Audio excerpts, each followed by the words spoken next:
जय श्री राम, जय हनुमान जी।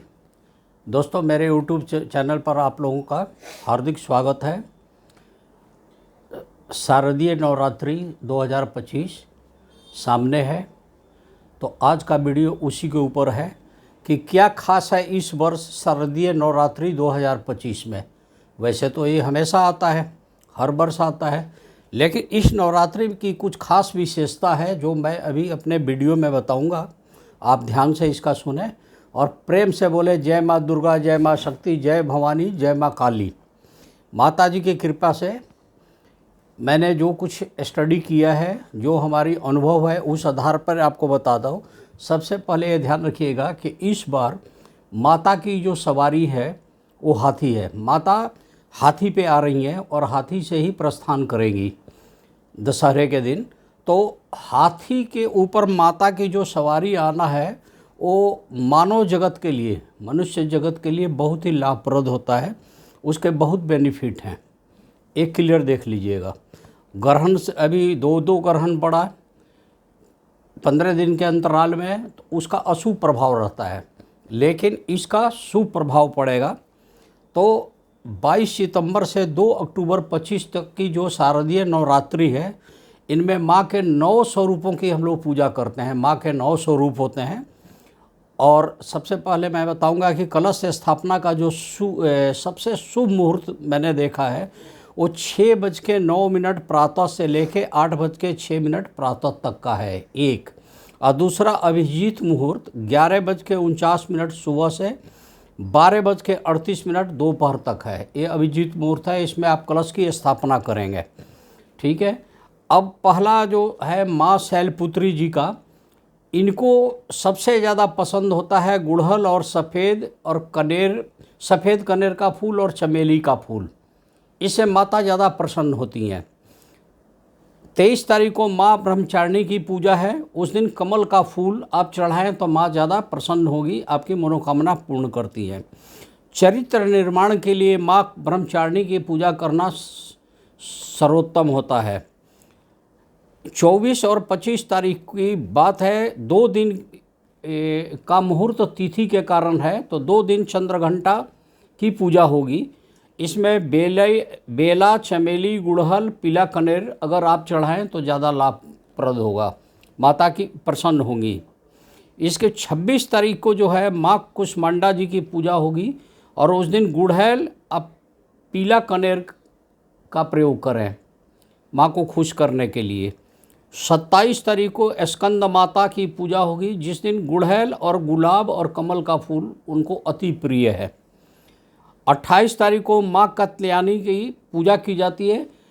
उनको सबसे ज़्यादा पसंद है गेंदा का फूल, कमल का फूल, गुड़हल का फूल। वैसे तो गुड़हल का फूल सब दिन आप चढ़ा सकते हैं, लेकिन इस दिन विशेष रूप से है। 29 तारीख को माँ कालरात्रि की है। माँ कालरात्रि को रात की रानी का फूल, गुड़हल, ये सब चढ़ाना ज़्यादा लाभप्रद होता है। 30 सितंबर को माँ महागौरी की पूजा होगी। सफ़ेद मोगरा, बेला, चमेली आप चढ़ाएं तो माता ज़्यादा प्रसन्न होगी। 1 अक्टूबर को माँ सिद्धिदात्री को कमल चढ़ाएं और चंपा का फूल चढ़ाएं तो माँ ज़्यादा प्रसन्न होगी। दशहरा जो है 2 अक्टूबर को पड़ रहा है। अब इसमें देखिए सब दिन आप एक मंत्र का जाप करें, उसमें आप माँ जी से सब सुख मांगिए। ये मैं पहले भी बता चुका हूँ। दुर्गा सप्तशती का ही एक मंत्र है, देहि सौभाग्यम आरोग्यम देहि में परम सुखम रूपम देहि जयम देहि यशो जहि दिशो जहि। यानी हे माता, मेरा सौभाग्य भी बढ़ा दें, घर में आरोग्य आ जाए, परम सुख मेरे ज़िंदगी में आए, मेरी रूप सौंदर्य भी बरकरार रहे, मेरी जय जयकार हो, और मेरे शत्रु व्याधा परेशानी कष्ट टल जाए। तो इस मंत्र का जाप आप ज़्यादा करें तो ज़्यादा अच्छा होगा। इसके अलावा माँ के कई प्रसिद्ध मंत्र हैं जो आप लोग इसको जानते भी होंगे। सर्वमंगल मांगल्ये शिव सर्वार्थ साधिके शरण्यं त्र्यंबकी गौरी नारायणी नमस्तुते। आपका प्रमोशन, आपका ग्रोथ, गवर्नमेंट जॉब के लिए या किसी भी वर्क में आप हैं तो उसमें बढ़ोतरी के लिए, सुख शांति के लिए इसका प्रयोग किया जाता है। इसके अलावा किसी तरह की उपद्रव, किसी तरह की महामारी, किसी तरह का संकट आए उसको भी मनाना चाहिए। तो इस मंत्र का जाप माँ के सामने आप कीजिए। ओम जयंती मंगला काली भद्रकाली कपालिनी दुर्गा क्षमा शिवा धात्री स्वाहा सौधा नमस्तुते, इस मंत्र का आप जाप कीजिए।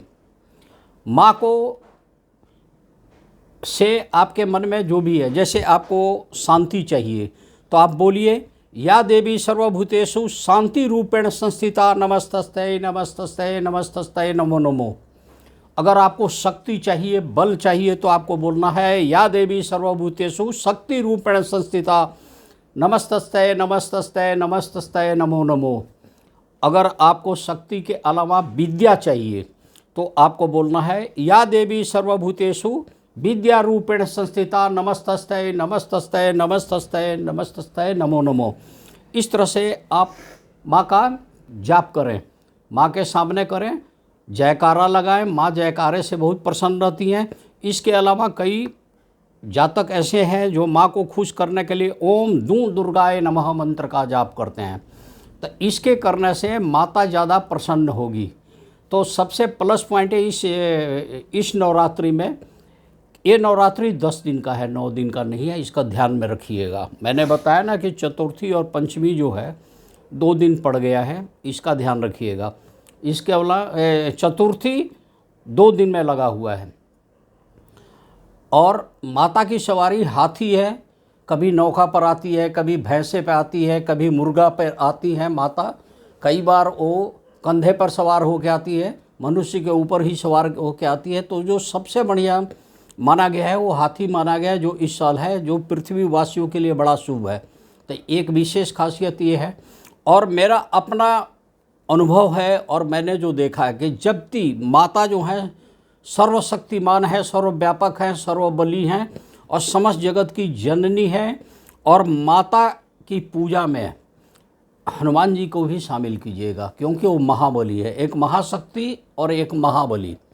तो हनुमान जी अगर साथ में आप पूजा कीजिए तो ज़्यादा अच्छा। विशेषकर दशहरा के दिन छोड़िएगा नहीं, उस दिन हनुमान जी की पूजा कीजिएगा, राम दरबार की पूजा कीजिएगा। तो ये आप करें तो ये विशेष और ख़ास बातें हैं इस शारदीय नवरात्रि का। जहाँ तक मैं समझता हूँ कि आप मेरी बातों से सहमत होंगे। आप अपना कमेंट लिखिएगा कि मैंने जो बात बताई आपको कितना पसंद है। और जो कुंवारी लड़कियाँ हैं वो माँ कात्यायनी की पूजा जरूर करेंगी, लेकिन गेंदे के फूल के साथ। कुंवारी लड़कियों के लिए ये चीज़ है, कोई चीज़ सिद्ध करना है आपको तो भी माँ सिद्धि दात्री का पूजा कीजिए, कमल का फूल और चंपा के फूल के साथ। ये विशेष चीज़ें मैंने बताई है, आशा करता हूँ कि आपको पसंद आई होगी। मिलते हैं नेक्स्ट वीडियो में, तब तक के लिए हमें आज्ञा दीजिए। जय श्री राम, जय हनुमान जी, जय माँ दुर्गा, जय माँ शक्ति, जय भवानी, जय माँ काली।